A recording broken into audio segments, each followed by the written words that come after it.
সবাইকে। এত সুন্দর একটা কথা যদি শেয়ার না করি তাহলে হয়ই না। অনেক অনেক কঠিন পরিস্থিতি, মানে আমার কাছে এটা সত্যি সত্যি অনেক চিন্তার বিষয় ছিল যে কি করে আমি এই জায়গাটাকে সাকসেস করব।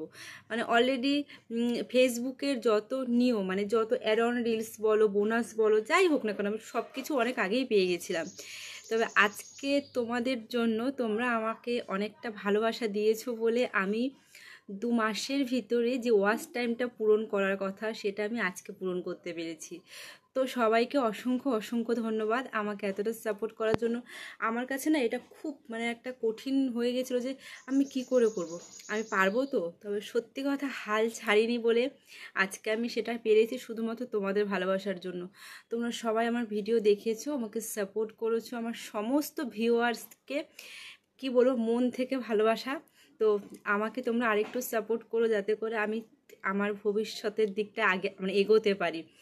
তো কি করে আমি 60,000 ওয়াচ টাইম পূরণ করলাম সেটাই তোমাদের সাথে শেয়ার করছি। মানে কোনো দিকে তাকালে চলবে না, প্রত্যেকটা মাস প্রতিটা দিন, মানে আমি প্রত্যেকটা মিনিট সেকেন্ড কাজ করে গেছি সোশ্যাল মিডিয়ার জন্য।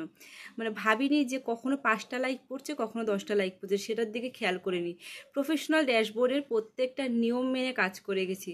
তোমরা সবাই সেটা করো, একদিন সবাই সফলতা অর্জন করতে পারবে। তো তাকে তোমাদের সবাইকে সাথে নিয়ে আমি কাজ করতে পারবো, এটা আমি আশা রাখছি। এরপরে অনেক অনেক মানে কঠিন পদক্ষেপ আছে, পার করব। তবে যদি সবাই তোমরা আমার সাথে থাকো। তো আজকে ভিডিওটা আমি এখানেই শেষ করছি। আশা রাখি ইউটিউবের উপরে যে ইউটিউবের সবাই যদি আমাকে সাপোর্ট করে তাহলে একদিন আমি ইউটিউবেরও নিয়ম মেনে সব কাজকর্ম সেরে সেখানকার 4,000 ওয়াচ টাইমটা পূরণ করতে পারবো। আগের ইউটিউবটা যখন নষ্ট হয়ে গেছে তো যা বারবার সেটার কথা মনে পড়ে। তো যেটা চলে গেছে সেটা চলে গেছে। আমার এই নতুন ইউটিউবে যেন সবাই আমাকে একটু সাপোর্ট করে যাতে করে সেখানকার ওয়াচ টাইমগুলো আমি পূরণ করতে পারি। তো টাটা সবাইকে।